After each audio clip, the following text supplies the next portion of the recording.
Hello to all, welcome to the Zero academy.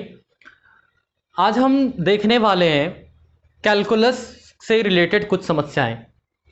Calculus means integral calculus की बात करें, चाहे वेक्टर कैलकुलस की बात करें या फिर हम कॉम्प्लेक्स फंक्शन में उसके इंटीग्रेशंस की बात करें। हर जगहों पे मैंने देखा कि स्टूडेंट्स को कॉन्सेप्ट तो समझ में आता है कि कैसे सिंप्लीफाई करना, ये उनको आता है कि किसके बाद क्या होगा, वो स्टेप उनको समझ में आता है। लेकिन समस्या जो आता है मेनली कैलकुलस में वो ये है कि यदि लिमिट दिया है तो वो लिमिट किसका होगा, मतलब कौन से ऑपरेटर का लिमिट कौन सा होगा। और जो दूसरा समस्या जो आता है वो ये कि लिमिट नहीं दिया है तो उसका लिमिट क्या होगा, मतलब लिमिट फाइंड कैसे करें और एक कि लिमिट डिसाइड कैसे करें। तो आज हम देखेंगे कि लिमिट डिसाइड कैसे करना है। लिमिट डिसाइड करने का मतलब यह है कि आपके पास यदि दो इंटीग्रेशंस मेनली जो आप पढ़ते हो, डबल इंटीग्रेशन और ट्रिपल इंटीग्रेशन। आपको पता है डबल इंटीग्रेशंस एरिया कैलकुलेट करने के लिए आप करते हो और वैसे ही ट्रिपल इंटीग्रेशंस का यूज आप वॉल्यूम कैलकुलेट करने के लिए करते हो। इन दोनों केसेस में लिमिट यदि दिया है तो वो लिमिट किसका होगा ये हम आज देखने वाले हैं। लिमिट दो तरीके से दे सकता है आपको, एक या तो सारे लिमिट्स आपके कांस्टेंट मिलेगा या दूसरा लिमिट कांस्टेंट और कुछ फंक्शन वाले मिलेंगे।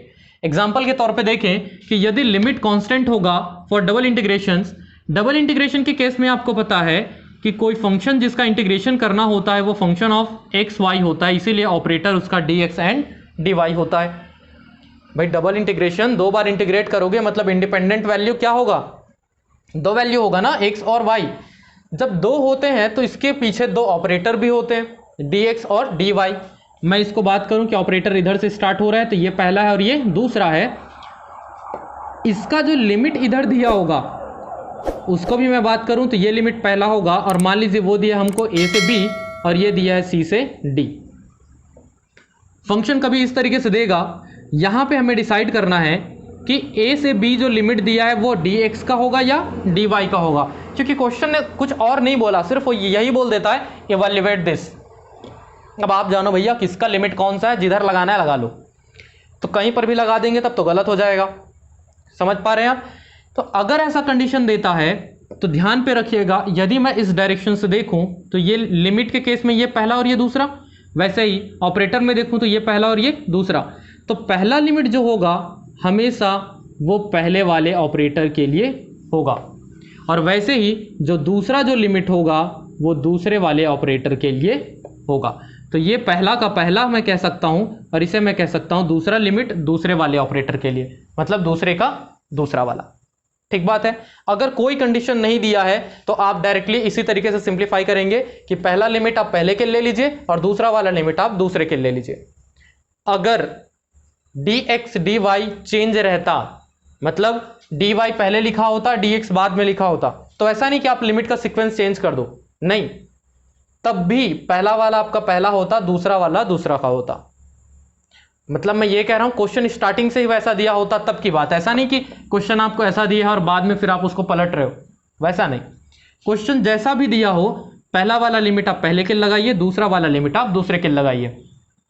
जब दोनों लिमिट कांस्टेंट दिया होता है तब की केस में एक और बात यह आता है कि हम किसके रिस्पेक्ट में पहले इंटीग्रेट करें। इंटीग्रेशन की बात आएगा तो ध्यान पे रखिएगा, जब लिमिट कांस्टेंट होता है आप किसी के रिस्पेक्ट में भी पहले इंटीग्रेट कर दो, चाहे आप x के रिस्पेक्ट में इंटीग्रेट करो या आप y के रिस्पेक्ट में इंटीग्रेट कर दो, आंसर आपका सेम आएगा तभी जब आप लिमिट जो जिसका है उसका उसी पे पुटअप करोगे। मींस x का लिमिट x वाले के केस में ही पुटअप करोगे और y का लिमिट y वाले केस पे ही पुटअप करोगे। बाकी इंटीग्रेशन आप आगे पीछे किसी का भी कर सकते हो, आपका आंसर सेम आएगा। फॉर एग्जांपल अगर आपको दिया गया है x y square d x d y, मान लीजिए कुछ ऐसा है, और इसका लिमिट यदि आपको दे देता है from 1 to 2 and from 1 to 3।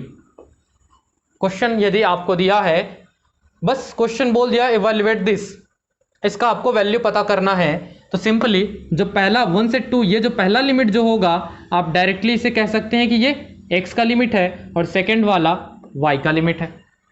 Integrate कर दीजिए आप जिसके रिस्पेक्ट में भी पहले करो, लेकिन उसका लिमिट वैसे ही पुटअप करो, आपका आंसर सेम आएगा। तो ये जो कॉन्सेप्ट है एग्जैक्टली सेम अप्लाई होता है ट्रिपल इंटीग्रेशन के केस में भी। इसमें यदि मैं बात करूं ट्रिपल इंटीग्रेशन, ये जो होगा function of x y z होगा। आपको पता है कि यहां पे इंडिपेंडेंट वेरिएबल 3 होंगे, ठीक है। तो इस कंडीशंस पे लिमिट जो होगा ए से बी, सी से डी और ई से एफ, मान लीजिए हम ये ऐसा लिमिट ले लेते हैं, तब की केस में सेम वही कॉन्सेप्ट लगेगा कि पहला वाला जो होगा वो x का होगा, दूसरा वाला जो होगा y का होगा और तीसरा वाला जो होगा वो z का होगा। ऐसा इसलिए कह रहा हूं क्योंकि ये इसी सीक्वेंस में लिखा हुआ है। कहने का मतलब वही था कि पहला वाला पहले के लिए, दूसरा वाला दूसरे के लिए और तीसरा वाला तीसरे के लिए। इंटीग्रेशन की बात करेंगे कि किसके रिस्पेक्ट में पहले इंटीग्रेट करना है। फिर से वही जवाब है यहां पर भी कि आप जिसके रिस्पेक्ट में भी इंटीग्रेट पहले करो। अगर लिमिट कांस्टेंट दिया है तभी मैं बोल रहा हूं कि किसी के रिस्पेक्ट में भी पहले इंटीग्रेट करो, लेकिन लिमिट जिसका जो है वही पुटअप कीजिए, आपका आंसर सेम आएगा। तो ये तो एक कंडीशन हुआ जब आपका लिमिट कांस्टेंट दिया होगा तो। अच्छा, इसके एग्जांपल की यदि मैं बात करूं, मान लो ये दिया हुआ है from 0 to 1 and from 0 to 2 and from 1 to 2, कुछ इस तरीके से फंक्शन आप ले लीजिए यहां पे x y square z d x d y d z. Means ये फंक्शन दिया हुआ है आपका एक्स वाई जेड की टर्म पे, 3 ऑपरेटर दिए हैं उसके पीछे और 3 लिमिट दिया हुआ है।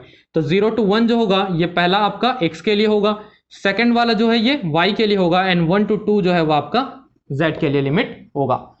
बात करते हैं यदि limit in terms of function होगा तो। अच्छा, इसमें मजेदार बात यह है कि जब भी कभी डबल इंटीग्रेशन होगा और लिमिट फंक्शन के टर्म पे देगा तो एक लिमिट ही फंक्शन के टर्म पे होगा और एक लिमिट जो होगा वो आपका कांस्टेंट होगा। ट्रिपल पे बात करें तो एक आपका कांस्टेंट होगा, बाकी जो 2 होंगे वो फंक्शन के टर्म पे होंगे। यहां पे देखें तो ये कुछ इस तरीके से मिलेगा डबल इंटीग्रेशंस। मान लीजिए ये दिया हुआ है फ्रॉम a to b, एक कांस्टेंट जो होगा, सेकंड जो दिया है मान लीजिए g1 ऑफ x वैसे g2 ऑफ x, मतलब 2 फंक्शन के टर्म पे होंगे और कौन सा फंक्शन x के टर्म पे।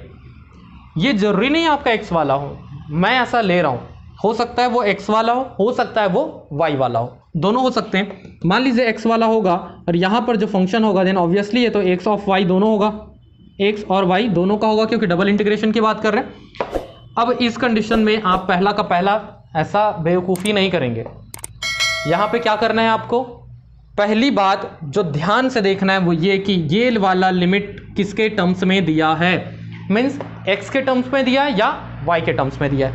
यदि ये x का फंक्शन है तो आपको एक लाइन जो एकदम क्लियर दिमाग पे रखना है और वो ये है, कभी भी किसी का लिमिट उसी के टर्म्स में नहीं देता। x का लिमिट x के टर्म्स पे नहीं देगा, y का लिमिट y के टर्म्स में नहीं देगा, उसी तरीके से z का लिमिट z के टर्म्स में कभी नहीं देगा। क्लियर बात। अगर ये x वाला है देन डेफिनेटली ये x का तो नहीं होगा, तो किसका होगा, y का होगा। अरे भैया जब ये y का हो चुका तो बचा क्या, x, तो कांस्टेंट वाला किसका होगा, x का होगा। क्लियर बात है। एग्जांपल देख ले, 0 to 1 from x square to 2 minus x x y d x d y, कुछ इस तरीके से दिया है। तो सबसे पहले आप देखिए ये लिमिट किसके टर्म्स में है। अच्छा, जरूरी नहीं ना कि ऊपर और नीचे दोनों लिमिट आपका x x लिखा वाला ही हो सकता है ये 0 हो सकता है ये 1 2, मतलब एक कांस्टेंट होगा, लेकिन कोई ना कोई एक जो होगा इन दोनों में से वो वेरिएबल वाला जरूर होगा। जो वेरिएबल है वो x के टर्म्स पे है, देन डेफिनेटली ये x का लिमिट नहीं है, तो ये कि लिमिट किसका होगा, y का, तो बच क्या गया कांस्टेंट, वो होगा x का। क्लियर है। अब मुद्दा यहाँ पे ये है कि हम किसके रिस्पेक्ट में पहले इंटीग्रेट करें। यहाँ तो मैंने कहा था किसी के रिस्पेक्ट में भी कर लो, लेकिन जब फंक्शन की बात आती है तो जिसका लिमिट फंक्शन वाला होगा, मीन्स यहाँ पे किसकी हम बात कर रहे हैं, y की, जिसका भी लिमिट फंक्शन वाला होगा उसके रिस्पेक्ट में पहले इंटीग्रेट करेंगे और उसके बाद फिर कांस्टेंट वाला। ठीक बात। मीन्स इस केस में पहले y के रिस्पेक्ट में इंटीग्रेट होगा फिर x के रिस्पेक्ट में। तो यही सेम कंडीशन यदि हम ट्रिपल इंटीग्रेशन के केस में बात करें तो यहाँ पे 3 इंटीग्रेशन मिलेगा और वो होगा function of y and z d x d y d z. Limit मान लीजिए आपको दिया है इन टर्म्स ऑफ फंक्शन, मतलब एक तो आपको कांस्टेंट मिलेगा, दूसरा जो है मान लीजिए वो फंक्शन ऑफ एक्स है, और तीसरा मान लीजिए वो function of x comma y है।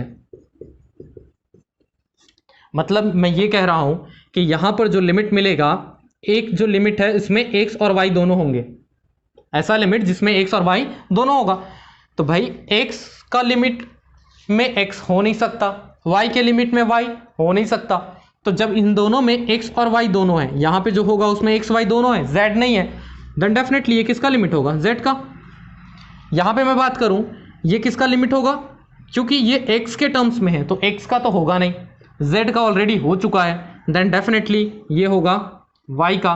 तो बच क्या गया, कांस्टेंट। कांस्टेंट किसका होगा, एक्स का। तो इस तरीके से आप डिसाइड कर सकते हो कि कौन सा लिमिट किसका होगा। मुझे उम्मीद है ये सारा चीज आपको समझ में आ रहा होगा। अच्छा, इसका एग्जांपल भी देख लो आप किस तरीके से लिखा होता है। मान लीजिए आपको दिया हुआ है triple integrations from -1 to 1, 1 to 2।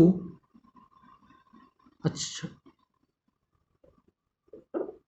Function के टर्म्स पे ले रहे हैं तो इसको हम ले लेते हैं 0 to z, और इसको लिख लेते हैं x minus z to x plus z, x plus y plus z, d x d y d z. Triple integration दिया है, फंक्शन है आपका x plus y plus z, इसको इंटीग्रेट करना है with respect to d x d y d z. Limit आपको दिया है from -1 to 1, 0 to z and x minus z से लेकर z प्लस एक्स या फिर x प्लस जेड जो भी बोले। तो इस पर आपको दिया हुआ है, तो सबसे पहले आपको देखना है कि यह है x प्लस जेड, मतलब x भी है और z भी है, इसमें y नहीं है, देन डेफिनेटली ये किसका लिमिट होगा, y का। 0 से z, ये z वाला है, तो z वाला है तो z का लिमिट तो होगा नहीं, ठीक है। y का ऑलरेडी ये हो चुका है, तो ये किसका होगा, x का। तो बचा क्या, कांस्टेंट, और इधर क्या बचा है, dx, तो कांस्टेंट वाला किसका होगा, dz का, ठीक है। तो इस तरीके से हमें देखना है कि कौन सा लिमिट किसका होगा। फंक्शन वाले केस में आपको ध्यान पे रखना है, क्योंकि आपको देखना पड़ता है कि फंक्शन किसके टर्म्स में दिया है और उसके हिसाब से आपको डिसाइड करना पड़ता है कि कौन सा लिमिट किसका होगा। अगले वीडियो में बात करेंगे जहां हम ये डिसाइड करेंगे, ये फाइंड करेंगे कि किसी चीज का लिमिट क्या होगा, मींस एक्स का लिमिट क्या होगा, वाई का लिमिट क्या होगा या जेड का लिमिट क्या होगा। उसको भी हम इसी एस्पेक्ट में बात करेंगे कि डबल इंटीग्रेशन के लिए क्या होगा और ट्रिपल इंटीग्रेशन के लिए क्या होगा। अभी के लिए बस इतना ही। Stay safe, keep learning, thank you.